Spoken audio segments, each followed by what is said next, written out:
Memang indah rencana Tuhan, saudara. Kita semua harus mengakui Tuhan pernah mengucapkan sendiri, sebab aku ini mengetahui rancangan-rancangan apa yang ada padaku mengenai kamu. Artinya Tuhan tahu, Tuhan punya rancangan, dia tahu persis, dia yang membuat rancangan itu, dia punya blueprintnya, dia punya manualnya, dia semua tahu. Cuman kita tidak tahu, ya kan? Karena perspektifnya berbeda, kita berada di dalam waktu, Tuhan tidak dikungkung oleh waktu. Keterbatasan kita memahami waktu yang membuat kita tidak mengetahui masa depan kita seperti apa. Tapi Tuhan yang tidak dikuasai oleh waktu, dia yang berada di atas waktu, dia bisa mengetahui segalanya. Dia tahu masa depan kita, dia tahu masa lalu kita, dia tahu masa kini kita. Nah, itulah sebabnya saudara-saudara, untuk bisa memahami rencana Allah, kita harus belajar cara Tuhan bekerja dalam hidup kita seperti apa. Karena saya percaya sekali kualitas hidup Anda itu ditentukan oleh kualitas pemahaman Anda tentang rencana Allah dalam hidup Anda. Amin. Saudara-saudara, nanti kita akan belajar secara khusus dari Bapak Abraham dan Ibu Sarah di Kejadian pasal 21. Kita lanjutkan dari pasal ke pasal. Tetapi saya mau mengatakan lebih dahulu apa yang dikatakan oleh kitab suci, bahwa kalau Tuhan sudah berjanji, kalau Tuhan sudah merencanakan, kalau Tuhan sudah menetapkan, maka apa yang dia rencanakan dan dia janjikan pasti akan terlaksana. Di dalam Kejadian pasal 21 kita menemukan sebuah kebenaran yang luar biasa.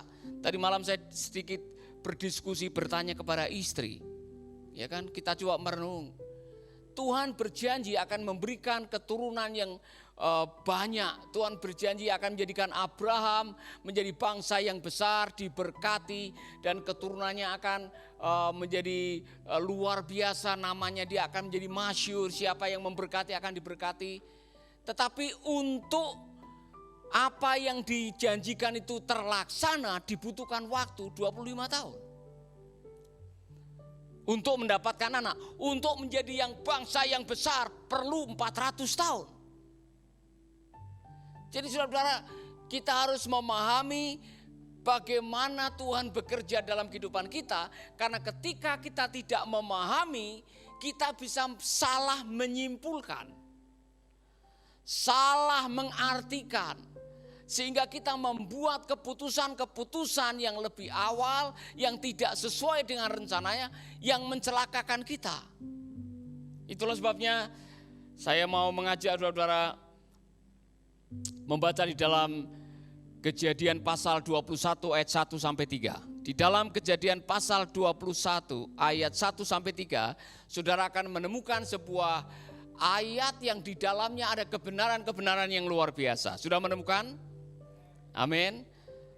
Tuhan memperhatikan Sarah. Dalam bahasa Inggris ditulis visit. Tuhan mengunjungi Sarah. Seperti yang difirmankannya. Seperti yang difirmankannya. Kapan? Setahun sebelumnya. Aku mau ketemu kamu tahun depan, kamu sudah punya anak. 24 tahun sebelumnya sudah dijanjikan, saudara-saudara. Kemudian apa yang dikatakan? Tuhan melakukan kepada Sarah seperti yang dijanjikannya. Tuhan mengunjungi, Tuhan melakukan apa yang difirmankan. Tuhan kemudian melakukan hal-hal yang luar biasa. Ada kalimat seperti ini.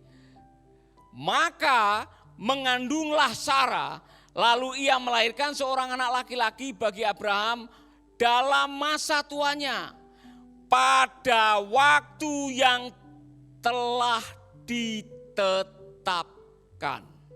Sesuai dengan firman Allah kepadanya. Abraham menamai anaknya yang baru lahir itu Ishak, yang dilahirkan Sarah baginya. Saudara tahu arti kata Ishak? Ketawa. He laughed, dia ketawa. Nah saudara-saudara, di dua ayat ini atau di beberapa kalimat ini kita menemukan kebenaran-kebenaran yang luar biasa. Pelajaran pertama, Tadi saya mengatakan bahwa rancangan Tuhan untuk setiap kita adalah rancangan damai sejahtera. Rancangan yang Tuhan tetapkan dalam hidup saudara, tidak peduli saudara tinggal di mana, profesinya apa, suku bangsa apa. Yang jelas Tuhan punya rencana untuk setiap umat manusia. Ya kan? Aku tahu rancanganku mengenai kamu. Nah, saudara, dalam konteks kitab Yeremia, sebetulnya itu diucapkan untuk bangsa Israel yang sedang menderita karena pembuangan. Tetapi pembuangan itu juga adalah bagian daripada proses pembentukan yang adalah menuju kepada rencananya. Nanti kita akan pahami bahwa ternyata hidup di dalam rencana Tuhan tidak berarti bebas dari kesulitan. Apa tadi? Hidup dalam rencana Tuhan tidak berarti bebas dari kesulitan. Nanti kita akan belajar, saudara. Tapi yang pertama saudara harus yakin dulu bahwa di ujung kehidupan Allah menghendaki Anda ada di dalam rencananya, dan rencananya apa? Hidup dalam damai sejahtera, itu yang dikatakan. Bukan rancangan kecelakaan. Rancangan hidup dalam sejahtera. Nah, hidup dalam damai sejahtera tidak berarti kita bebas dari kesulitan dan persoalan. Anda bisa menghadapi persoalan dan masih memiliki suasana damai sejahtera.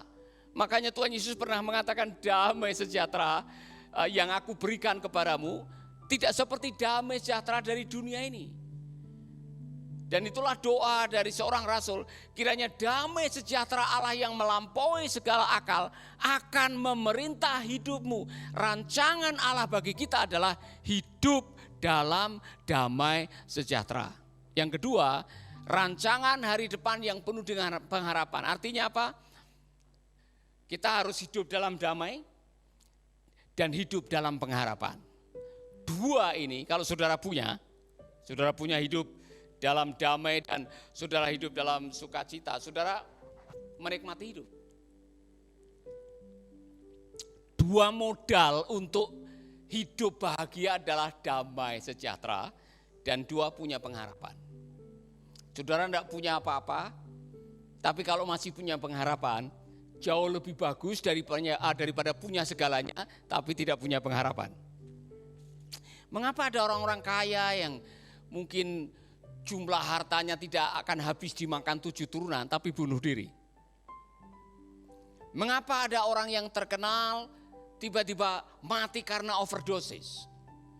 Mengapa ada orang yang berpangkat, punya kedudukan, tiba-tiba menjatuhkan dirinya dari gedung lantai 14? Hilang pengharapan, tidak punya damai sejahtera. Jadi modal menikmati hidup dan menjadi maksimal di dalam rencana Tuhan adalah Anda punya damai sejahtera dan punya pengharapan. Amin. Jadi itu yang pertama. Dan saudara, Allah melakukan segala daya upaya untuk supaya saudara dan saya hidup di dalam rencananya. Kebenaran yang kedua adalah bahwa penggenapan daripada janji Tuhan itu melibatkan penantian. Kalau saudara membaca di dalam Alkitab, hampir semua rencana Tuhan yang terjadi dalam kehidupan umatnya diperlukan sebuah penantian.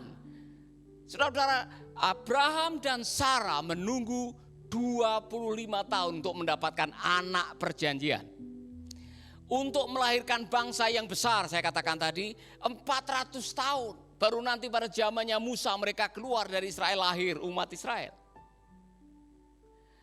Kita semua dalam hidup ini, ketika kita masuk di dalam rencana Allah, kita harus memahami perbedaan perspektif waktu.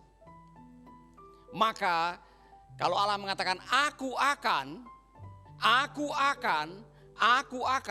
itu berarti ada jeda waktu antara apa yang diucapkan dengan apa yang akan digenapi dalam kehidupan saudara. Persoalan, kita semua manusia mau kalau bisa yang namanya janji Tuhan itu instan. Ya kan? Kalau bisa langsung cepat. Saya tadi malam saya bertanya, kenapa kok tidak langsung aja mumpung masih muda mereka, ya kan? Abraham dijadikan bangsa yang besar, setelah itu setahun kemudian Sarah hamil. Kenapa harus menanti 25 tahun? Kenapa harus menunggu? Saudara, ternyata di balik penantian ada pembelajaran. Di balik penantian ada sekolah. Di balik penantian ada penggemblengan kalau boleh saya bilang. Ada proses yang harus dijalani supaya apa? Nanti ketika janjinya itu jadi kenyataan, tidak takabur. Amin. Selanjutnya Allah berfirman kepada Abraham di ayat yang ke-15 sampai 16 pasal 17. Tentang istrimu Sarah, janganlah engkau menyebut lagi dia Sarai, tetapi Sarah, itulah namanya. Aku akan memberkatinya, ada kalimat akan. Aku akan memberkatinya dan daripadanya juga aku akan memberikan kepadamu seorang anak laki-laki. Bahkan aku akan memberkatinya sehingga ia menjadi ibu bangsa-bangsa, raja-raja, bangsa-bangsa akan lahir daripadanya. Tetapi apa yang terjadi? Dia harus menanti 25 tahun. Saudara-saudara, kalimat aku akan. Jebakan yang bisa membuat Anda akhirnya bisa menunda rencana Tuhan adalah ketika kita mengambil jalan pintas karena tidak tahan menanti.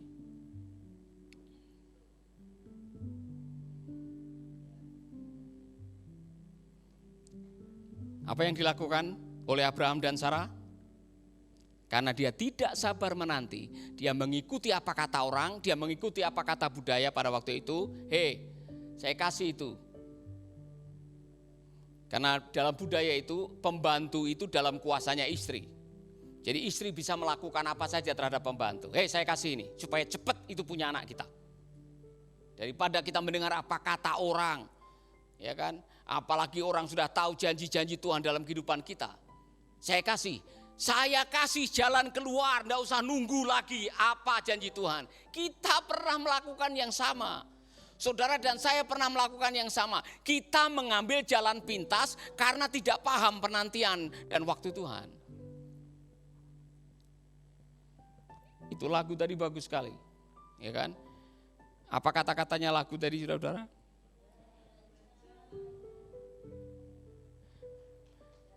Nah, kalimat yang kedua. Dulu tak ku tahu Tuhan, berat ku rasakan menanti 25 tahun, berat. Hati menderita, ku tak berdaya menghadapi semua. Mungkin saudara yang sedang dalam penantian bisa mengeluh dengan kalimat yang sama. Oh berat,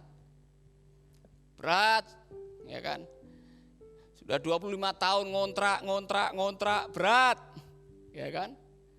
Sudah menunggu kapan waktu Tuhan menyatakan rencananya, berat ku rasakan, berat. Nah, disitulah ujian penantian harus saudara jalani. Karena segala sesuatu ada waktunya Tuhan. Karena dipercepat malah berbahaya. Ini saya kasih perenungan aja. Kenapa bayi itu harus nunggu 1 tahun baru diizinkan jalan oleh Tuhan? Kenapa tidak lahir langsung loncat? Langsung lari, kira-kira ibu-ibu bisa memahami? Kalau bayimu lahir langsung lari-lari? Seperti anak kambing tuh. Lahir jebrol langsung belajar berdiri, langsung bisa loncat-loncat. Kenapa bayi tidak seperti itu? Kenapa untuk ngomong harus nunggu 1 tahun? Ya kan? Pak Adi paling tahu nih. Ya. Kenapa harus menunggu waktu untuk bisa memahami, harus ikut sekolah, ya kan, harus bekerja dan sebagainya. Karena saudara bisa bayangkan, kalau lahir langsung lari. Banyak anak terbunuh, kecelakaan, ya kan? Kan belum dikasih ilmu, belum bisa ngomong, tiba-tiba langsung lari. Saya bisa membayangkan itu yang namanya dokter, kandungan, bidan, kemudian perawat-perawat pasti tidak mau jadi perawat. Iya kan? Anak lari jebrol langsung lari, dia cari-cari di mana.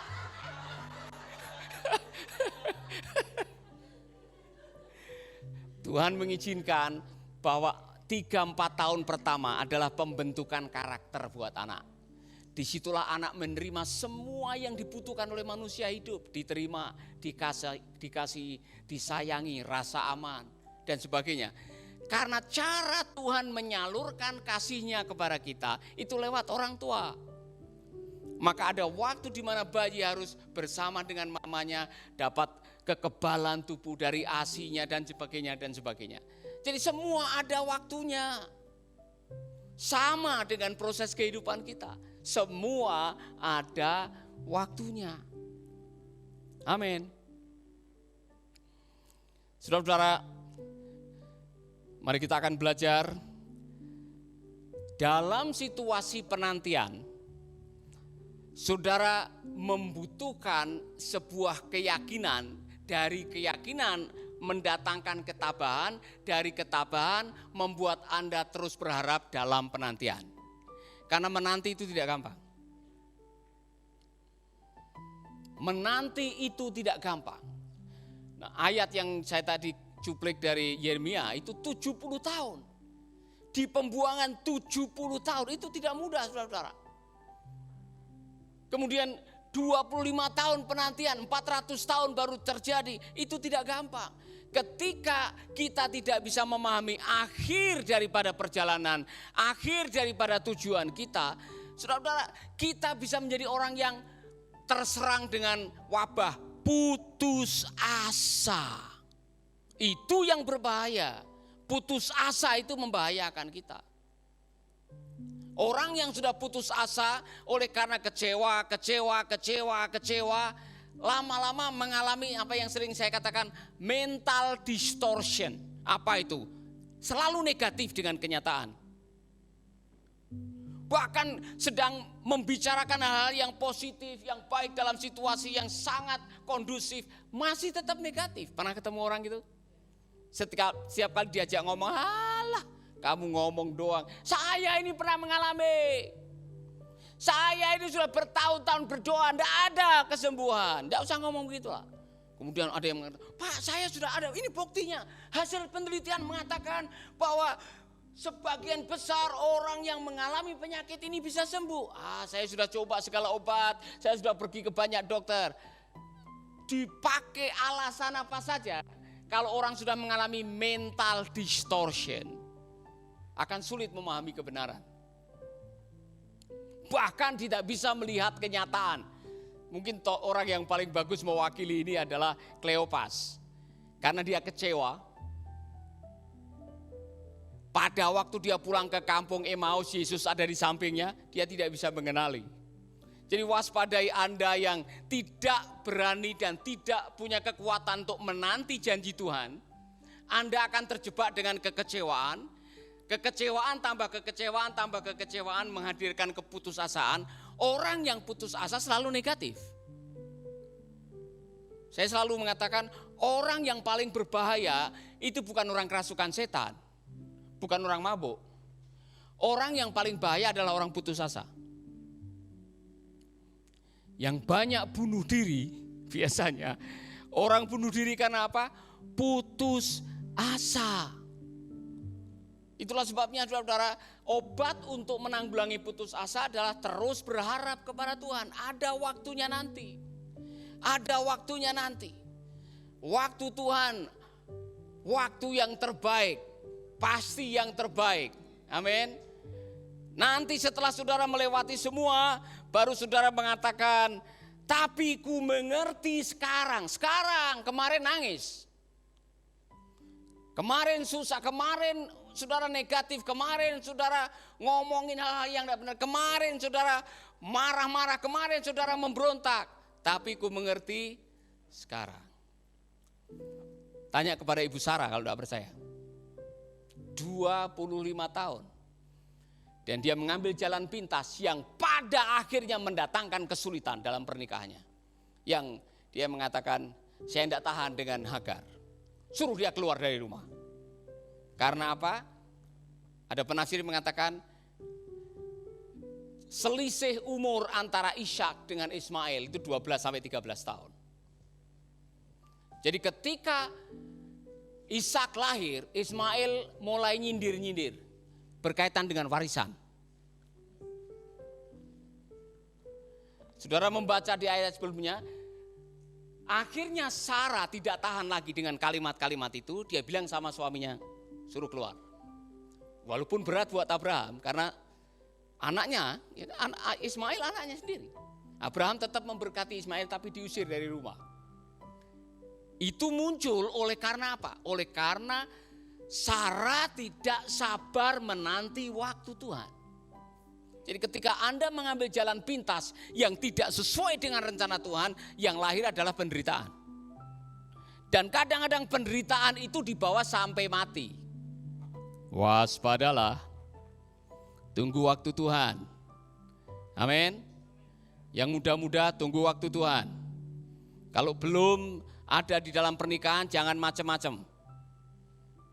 Contoh apa macam-macam? Berhubungan seks di luar pernikahan.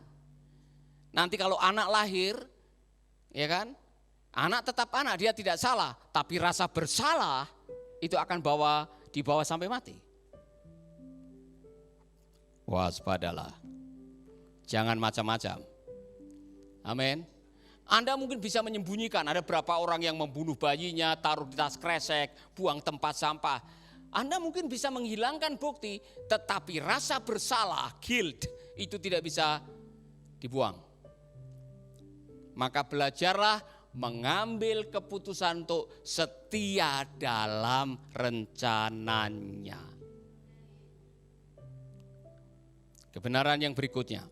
Hidup dalam rencana Tuhan tidak berarti bebas dari kesulitan. Perhatikan baik-baik. Hidup dalam rencana Tuhan tidak berarti bebas dari kesulitan. Jangan pikir, saya sudah tahu rencana Tuhan. Saya ada di dalam rencana Tuhan. Saya tidak akan dimusuhi orang. Saya tidak akan menghadapi kelaparan. Saya tidak akan menghadapi kesulitan. Saya tidak akan menghadapi pertengkaran. Lupakan itu dari benak saudara.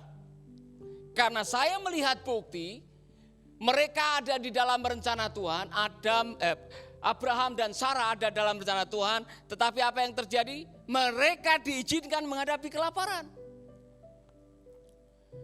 Bahkan mereka diizinkan masuk dalam peperangan. Mereka menyaksikan pemusnahan Sodom dan Gomora. Mereka menyaksikan situasi yang sulit di mana mereka harus berdusta.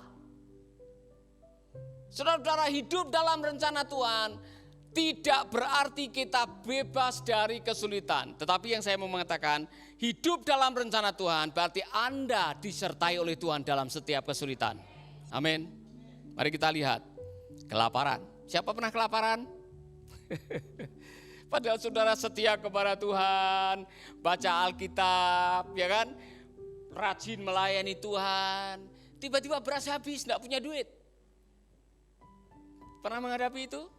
Amin.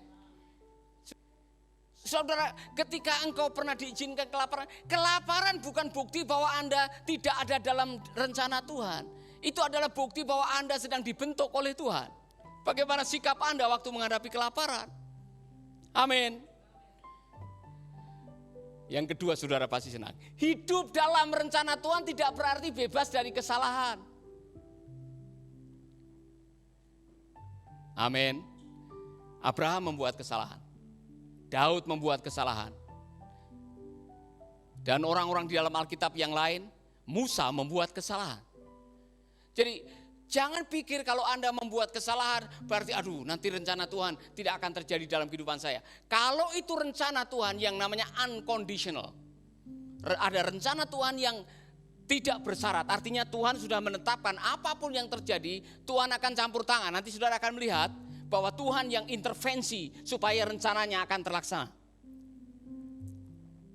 Jadi kalau saudara sedang dalam perjalanan menuju pada rencana Tuhan, kok tiba-tiba melakukan kesalahan, cepat-cepat kembali kepada Tuhan. Minta ampun, minta maaf.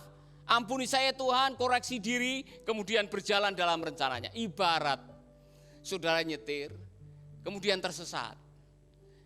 Karena di dalam buku manual itu sudah ada aturannya. Saudara harus ini jalannya, ini mapnya. Kalau tersesat balik lagi. Saudara saya melihat di televisi, hati-hati. Karena ada orang yang pergi ke satu tempat mengikuti map Google itu, masuk ke desa yang tidak ada jalannya setelah itu.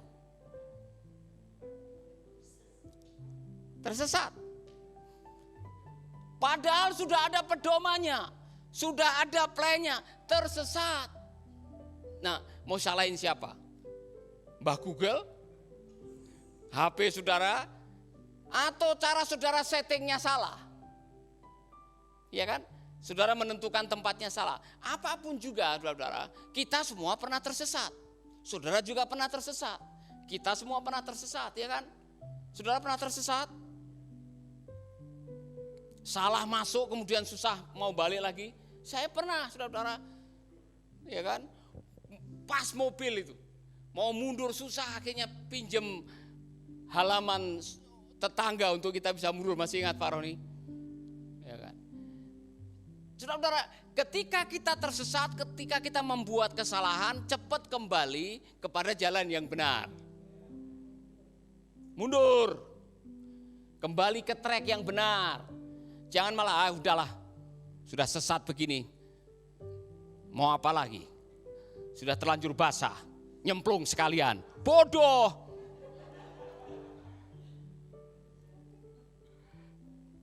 Kembali. Nah, saya bersyukur di Google itu, kalau saudara tersesat dan sudah terlanjur, ada calculate. Artinya dibuatkan lagi cara bagaimana saudara bisa kembali ke track itu. Firman Tuhan juga akan menolong saudara kembali ke track yang benar. Calculate. Amin. Hidup dalam rencana Tuhan tidak berarti bebas dari kecerobohan. Kita semua pernah membuat kecerobohan. Iya kan? Abraham membuat kecerobohan yang membahayakan rencana Tuhan. Tapi kalau itu rencana Tuhan, Tuhan campur tangan supaya tidak ada intervensi manusia yang membatalkan rencananya. Kita semua pernah melakukan kecerobohan. Saudara melakukan kecerobohan, saya juga melakukan kecerobohan. Sudah terjadi, mau apa? Ya kan? Kembali ke jalan Tuhan, bertobat. Jalani lagi apa yang menjadi rencananya. Hidup dalam rencana Tuhan tidak berarti bebas dari keraguan. Saudara pernah ragu, saya pernah ragu. Ya kan? Apalagi kalau itu sudah membuat penantian terlalu lama. Aduh, kapan Tuhan akan menyatakan, aduh kapan. Kemudian yang ada di depan mata adalah kesulitan, tantangan, permusuhan. Saudara-saudara bisa membuat kesimpulan, mungkin ini bukan rencana Tuhan. Ada yang pernah mengambil kesimpulan karena terlalu lama menanti dan tidak kunjung datang apa yang dianggap sebagai rencana Tuhan dalam kehidupan saudara. Kemudian saudara mengatakan, mungkin ini bukan rencana Tuhan. Mungkin dulu saya emosi waktu membuat keputusan ini. Akhirnya saudara cari jalan pintas supaya cepat ada jawaban. Datang ke dukun. Mempertanyakan, benarlah hidup saya nanti seperti apa? Kemudian tangan saudara dibaca. Ya kan, ada huruf M. Oh, nanti kamu akan mati. Ya kan? Nah, saudara-saudara, kita semua kalau tidak hati-hati, keraguan kita akan membahayakan kesetiaan kita. Ketika kita mengambil jalan pintas dan tidak sabar menanti, saudara masuk dalam jebakan iblis. Karena keraguan adalah lahan yang subur untuk menjatuhkan. Atau Anda yang ragu-ragu sebentar lagi mudah dijatuhkan. Waspadalah. Terakhir, tidak ada tangan manusia yang bisa membatalkan rencananya. Tidak ada tangan manusia. Perhatikan kisahnya Abraham dan Sarai. Ketika dia mau membatalkan rencana Tuhan, supaya tidak usahlah anak perjanjian, kemudian mereka mengambil jalan pintas, tidur dengan Hagar, lahir Ismail. Tuhan tetap mengatakan, itu bukan anak perjanjian. Saya akan setia kepada janji saya, tetap kamu akan melahirkan tahun depan. Jadi jalan pintas mereka bukan jalan Tuhan. Tuhan tidak akan pernah membatalkan rencananya hanya gara-gara engkau ambil jalan pintas. Kalau itu rencana Tuhan, pasti akan terlaksana. Ada dua raja yang coba mau menodai Sarah, Abimelek dengan Firaun. Tapi Tuhan campur tangan membuat raja-raja itu merasa berdosa dan membatalkan rencana untuk menodai Sarah. Perang yang terjadi ketika Abraham harus melawan 5 negara sekutu atau raja bersekutu untuk mengambil atau menjarah miliknya Lot. Abraham berperang, tapi Tuhan campur tangan dan kemenangan itu kemenangan dari Tuhan yang diberikan kepada Abraham. Saudara-saudara, apa yang saya mengatakan kepada Anda semuanya, semua kisah itu dituliskan supaya mata kita terbuka bahwa kalau Tuhan sudah punya rencana, tidak ada yang bisa membatalkan. Mau raja, mau musuh, mau tangan manusia, mau iblis, tidak ada yang bisa membatalkan rencana Tuhan. Jadi kalau Anda tahu Anda dalam rencananya, kemudian dimusuhi, puji Tuhan. Ya kan, nyanyikan satu lagu, ku kalahkan musuh dan ku, ya kan, amin. Saya hampir nyanyi, ku kalahkan musuh dan melompat-lompat. Kalau ada orang-orang yang mencoba memusuhi Anda, padahal Anda sedang ada di dalam rencana Tuhan, itu musuh akan berhadapan dengan Tuhan. Di sini dibilang, Abimelek dengan Firaun harus berhadapan dengan Tuhan. Hampir saja dia dan seluruh istana dan rakyatnya mati. Hampir saja, untung dia bertobat. Untung Abraham mau berdoa buat mereka. Saudara-saudara, kalau Anda, ini saya mau pastikan, kalau Anda yakin apa yang Anda lakukan, pelayanan yang Anda kerjakan, apa yang Anda mulai dari Tuhan, jangan takut dengan kesulitan. Dan jangan takut dengan orang-orang sulit yang ada dalam hidup saudara. Karena pada akhirnya Tuhan akan berperkara. Tuhan memperhatikan Sarah seperti yang difirmankannya. Dan Tuhan melakukan, ini saya suka ada kalimat nih. Dan Tuhan melakukan kepada Sarah seperti yang dijanjikannya. Maka mengandunglah Sarah. Lalu ia melahirkan seorang anak laki-laki bagi Abraham dalam masa tuanya. Pada waktu yang telah ditetapkannya sesuai dengan firman Allah. Dan yang terakhir saudara, ujung-ujungnya happy ending.